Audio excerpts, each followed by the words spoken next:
یہاں ہم سب مشرق کے رہنے والی مشرقیت، اس کے علاوہ روحانیت.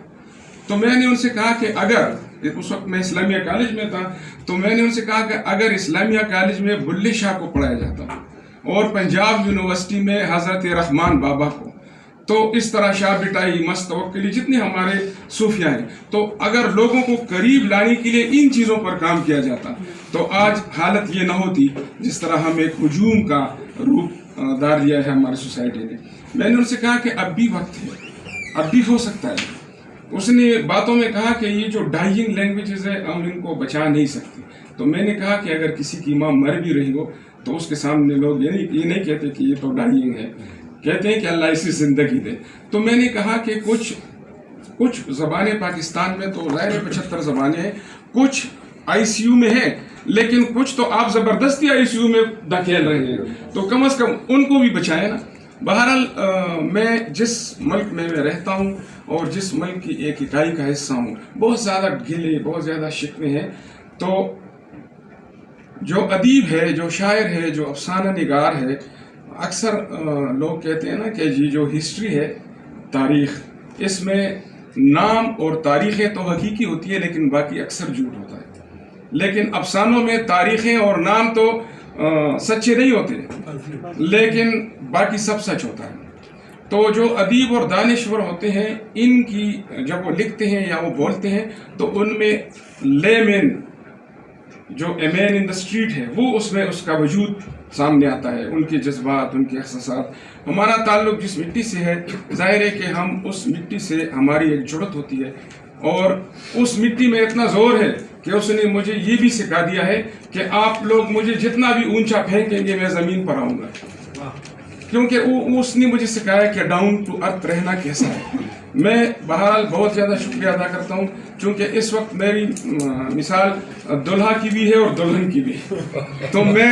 دلہن کو زیادہ نہیں بولنا چاہیے، دلہا کو بھی زیادہ نہیں بولنا چاہیے. بہرحال میں ساری بچیوں کا اور میری جو بیٹی ہے سارا کا، اس کا بھی میں بہت مشکور ہوں. ایک دفعہ میں نے ان کے جو زندگی کے ساتھی ہیں، یہ میرے تقریباً ہم عمر ہے، 1 سال فرق ہے ہماری عمروں میں، تو میں نے ان سے کہا کہ اب چونکہ میں تمہارا سسر ہوں تو تم اب رشتے میں چھوٹے ہو گئے کیونکہ میری بیٹی اب تمہاری زندگی کی ساتھی بن گئی ہے، رفیق حیات، تو اب تم نے مجھے ریسپیکٹ دینا ہے. تو میں سارا کا بھی بہت مشکور ہوں کہ اس نے یہاں پر آ کر، میں ذاکر یوسف زئی نے جس خوبصورتی کے ساتھ اپنا موقف پیش کیا اور جس قدر اس میں جو جامعیت تھی، میں سمجھتا ہوں کہ میں اکثر ان سے کہتا ہوں کہ میں افسانے تو میں نے لکھے ہیں لیکن میرے افسانوں پر آپ مجھ سے بہتر انداز میں بات کر سکتے ہیں. تو کیا انہوں نے، فجی گل اس کی بہت خوبصورت آواز ہے، بہت سریلی آواز ہے. اس نے پوری نظم تو نہیں سنائی لیکن اس کے ان 2 مصروں نے مجھے رلا دیا. تو یہ میرے دوست ہیں، یہ مجھ سے بہت محبت کرتے ہیں. ایک دفعہ میرے ایک دوست نے مجھے کہا کہ عباسین صاحب مجھ سے کہہ رہے تھے کہ یہ خدا نہ کرے کہ یہ مجھ سے پہلے مر جائے، خدا مجھے اس کی موت نہ دکھا دے. تو اب سوچیں، ایک دوست آپ سے اتنا پیار کرتا ہے کہ وہ یہ چاہتا ہے کہ میں اس سے پہلے مر جاؤں. تو یہ انہوں نے مجھے نہیں بتایا، ایک دوسرے آدمی نے مجھے بتایا جس کو انہوں نے بتایا. تو یہ سب جو میری بیٹیاں ہیں، جو میرے یونیورسٹی میں بھی جتنی بچیاں تھیں، وہ مجھے بابا کہہ کر پکارا کرتے تھے. ایک دفعہ مجھے ڈاکٹر یار محمد مغموم نے یہ کہا کہ تم تو مجھ سے چھوٹے ہو، تمہیں کیوں لوگ بابا کہتے ہیں، کہہ کر میں نے یار محمد مغموم صاحب میرے بزرگ، میں نے ان سے کہا کہ پہلے آئیں میرے محلے کے ان بچے اور بچیوں کو بھی سمجھا دیں کہ کیوں مجھے وقت سے پہلے مارنا چاہتی ہیں. ابھی تو میں جوان ہوں، بوڑھا نہیں ہوں. تو میں بہت مشکور ہوں ان تمام بچوں اور بچیوں کا، اپنے شاگردوں کا، اپنے دوستوں کا، کہ انہوں نے مجھے بہت پیار دیا. اور اب تو جو یہاں پر جس ڈپارٹمنٹ میں کھڑا ہوں، ظاہر ہے کہ یہ جو یونیورسٹی ہے یہ پاکستان کی سب سے بڑی یونیورسٹی ہے، بہت 2-3 یونیورسٹی میں اس کا نام ہے. تو میرے لیے یہ بہت آنر کی بات ہے کہ اس یونیورسٹی میں یا اس یونیورسٹی کے جو اسٹوڈنٹ ہیں ان کے درمیان میں اس وقت کھڑا ہوں. اور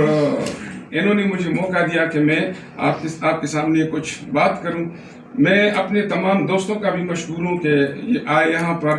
رفت صاحب بیٹے ہیں، دوسرے میرے اپنے دوست بھی میرے ساتھ بھی آئے ہیں گاؤں کے. تو میں ایک آخری بات یہ کہوں کہ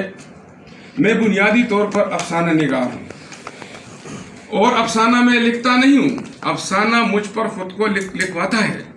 اور یہ اس لیے کہ میں نے افسانہ کسی استاد سے نہیں سیکھا۔ جب میں بہت چھوٹا بچہ تھا تو میرے نانا مجھے اس کی اپنی کالی کملی میں مجھ کو اپنے ساتھ بٹھا کر رات کو، اور وہ مجھے الف لیلوی داستان سنایا کر، وہ بہت اچھی قصہ، بڑھیا قصہ گو تھے، تو میں اکثر ساری رات وہ مجھے کہانیاں سناتے تھے، میں سنا کرتا تھا، تو میری روح میں وہ کہانیاں اتر گئی ہیں،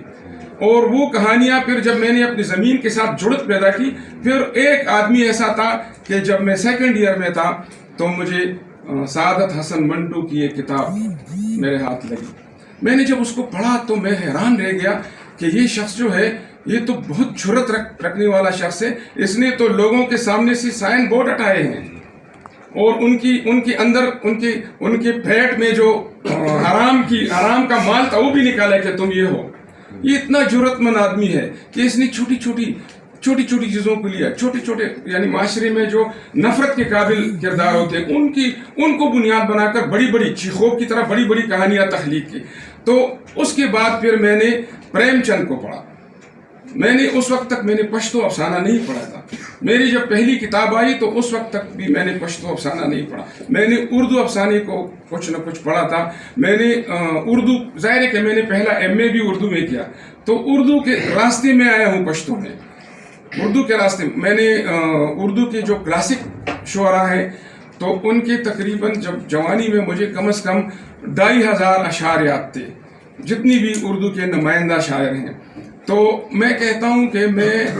اگر کوئی انڈائریکٹ میرا استاد ہے تو وہ منشی پریم چند اور سعادت حسن منٹو ہے، اور ڈائریکٹ جو میرا استاد ہے وہ میرا نانا ہے۔ یہ میری خوش قسمتی تھی کہ میرے نانا جو تھے وہ کلچر اور روایت کے سیمبل تھے، لیکن میرے دادا جو تھے وہ بالکل اس کے اپوزٹ تھے، وہ ایک روحانی آدمی تھے۔ سارے گاؤں میں وہ حاجی بابا کے نام سے ان کو پکارا جاتا تھا، لوگ ان کو بہت رسپیکٹ دیتے تھے، وہ صوفی تھے، تو وہ میرے استاد تھے۔ یعنی قرآن میں نے ان سے پڑھا، جو مذہبی علوم ہے وہ میں نے ان سے، اور وہ جب میں ان کے پاس ہوتا تھا تو وہ مجھ کو اپنا خلیفہ یا نمائندہ کہتے تھے، اور جب میں نانا کے پاس ہوتا تھا تو وہ مجھ کو اپنا خلیفہ سمجھتے تھے۔ تو کلچر میں نے اپنے نانا سے سیکھا، اور جو روحانیت تھی وہ اللہ کا فضل ہے کہ وہ میرے دادا کے واسطے مجھ تک پہنچی۔ تو پھر مجھے معاشرے میں بہت زیادہ محبتیں ملی۔ میں آج یہاں پر یہ بھی اقرار کروں کہ مجھے دنیا میں سب سے زیادہ محبت مجھے میری سوتیلی ماں نے دی، تو وہ میں اس کو ماں کہہ کر پکارا کرتا تھا، مور، ہم پشتو میں مور کہتے ہیں، اور اپنی ماں کو میں بابی کہہ کر پکارا کرتا تھا۔ اور جب میں گھر سے باہر ہوتا تھا، اب دونوں دنیا اس دنیا میں نہیں ہے، تو جب میں گھر سے باہر ہوتا تھا، آتا تھا، دیر سے آتا تھا، تو میری اپنی ماں مجھ سے کہتی ہے کہ جاؤ، وہ رو رہی ہے تمہاری ماں، اور مجھ سے بار بار کہتی ہے کہ تم کیسی ماں ہو، تم ہنس رہی ہو، پتہ نہیں۔ تو ان کی 5 بچے تھے میرے بھائی، اور میں اکیلا تھا، اور بالکل واضح طور پر کہا کرتی تھی کہ وہ تو اکیلا ہے، چھوٹا بچہ ہے، پتہ نہیں کہاں گم ہو گیا، کیا کس تکلیف میں ہوگا۔ تو